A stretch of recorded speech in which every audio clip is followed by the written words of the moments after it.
I've already done a thorough review of the 2021 Toyota Corolla SE, but today I want to show you why the 2023 base version is nearly the most interesting for both good and almost embarrassing reasons. If you enjoy fun, detailed car content without fluff, consider subscribing and hitting the bell for notifications. Of course, the GR is much more exciting, but the LE is attainable without knowing a guy. It starts at less than $20,000 with destination. You might be thinking, that's not really that good of a deal. But keep in mind that a base Honda Civic sedan starts at over $26,000 these days. So why is the Corolla such a bargain? Well, it's not because of the engine. They actually upgraded that over the previous LE. It's now the more powerful and efficient 2-liter, and they also didn't cheap out on the tech or safety.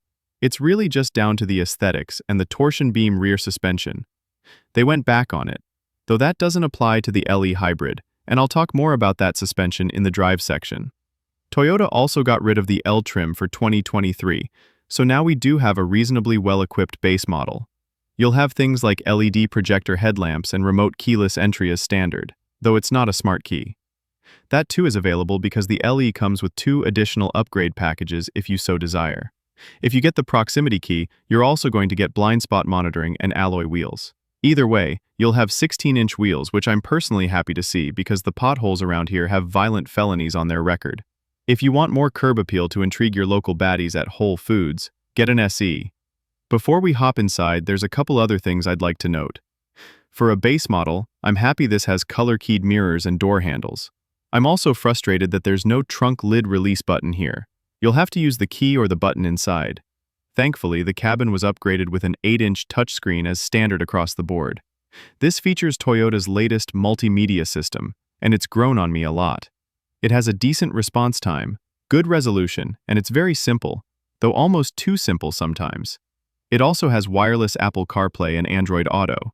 The only thing it's missing is a tune dial, but I'm happy to see that it still uses analog, simple HVAC controls. They take up very little space, are automatic, and the buttons actually help it look a bit premium. The only other real bit of tech inside is a little multifunction display thrown into the analog gauge cluster. Really, if I had to describe the interior of the base Corolla in one word, it'd be straightforward. There are some nice lines, and a few chrome bits break up the sea of black plastics. But there's just not much going on. And I see that as both a pro and a con. The materials aren't horrendously cheap. Some parts are texturized, and there are soft touch points where your elbows rest. But you're not getting contrast stitching or accents like on higher trims. You'll also find more hard-touch plastics here than you would in a Mazda 3 or Civic. You're also missing things like a leather-wrapped shifter or steering wheel. It's just urethane here. And of course, no heated seats. You can actually opt for a sunroof though, if that matters to you. You also get a 6-speaker sound system which works fine for the size of the cabin. The seats are agreeable for most people, reasonably supportive, and something I could get used to, though there's no lumbar adjustment. On the road, there's no powertrain difference between the LE and other trims, unlike the previous year. We now have a 2-liter naturally aspirated engine paired with a CVT. It makes 169 horsepower and 151 pound-feet of torque, which is perfectly adequate. 0 to 60 miles per hour should happen in around 8 seconds. Its party piece is a launch gear. Not because it gives you real launch sensations, but because it helps with linear acceleration. Once it switches out of that first gear, you get the usual CVT benefits, smooth response, and improved efficiency. I'll dive deeper in my full review, but for now, I'll say the highway pulling power is good. Still, turbocharged competitors definitely have a grunt advantage, especially in terms of usable power band.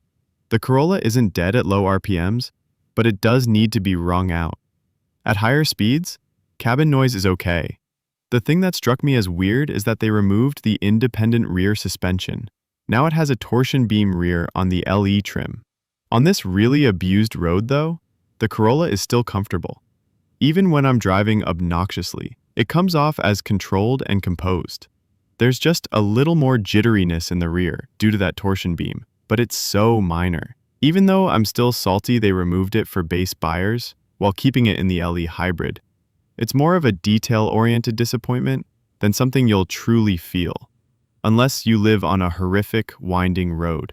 This will still do the job, and it feels plenty in control. So Toyota's decision kind of makes sense.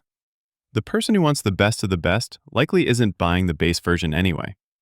The Corolla SE I drove not too long ago was super comfortable and well handling, so removing IRS here isn't the end of the world. It's not Mazda 3 level in terms of natural feel, and it's more numb, but that's not why people buy Corollas. When it comes to trade-offs Toyota made to hit this price point, I still think it's a good deal. Now, of course, you can get an LE hybrid, and while it makes substantially less power, 138 horsepower, the price bump is only $1,300.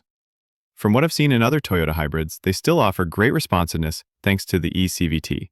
It can adjust ratios quickly using electric motors, and you get a faint but instant push from the drive motor. You can even get an all-wheel drive LE hybrid for 2023, which just adds a rear-mounted electric motor. Even if you don't want an electrified model for longevity or upfront cost reasons, you're still going to get good gas mileage. In fact, the LE steps things up over other trims by having skinnier tires, which helps efficiency even more. And even though this comes in under $20,000, all Corollas get Toyota Safety Sense 3.0. That includes adaptive cruise, lane assist, autonomous braking, and more pedestrian intersection support. It even supports over-the-air updates now. In case you haven't seen my other Corolla videos, this generation has proven to be quite reliable overall. I've always found a certain charm in driving something basic and cheap. I honestly think I'd love to see a manual transmission here. That would have handily made this my personal favorite bargain car. But as it sits, it hits the notes Corolla buyers care about: comfort, handling, practical cabin, and a straightforward nature. While there are plenty of people who want their cars to pamper them with accent lighting, turbo torque, and wall-to-wall screens, the base Corolla does what a Toyota should: offer a solid experience in a package that's just nice enough. And while your $20,000 sedan options are quickly disappearing, Toyota still gives you a car worth your time. Thanks for watching. If you enjoyed the video, leave a like to help me shock the YouTube algorithm. Subscribe and hit the bell for more.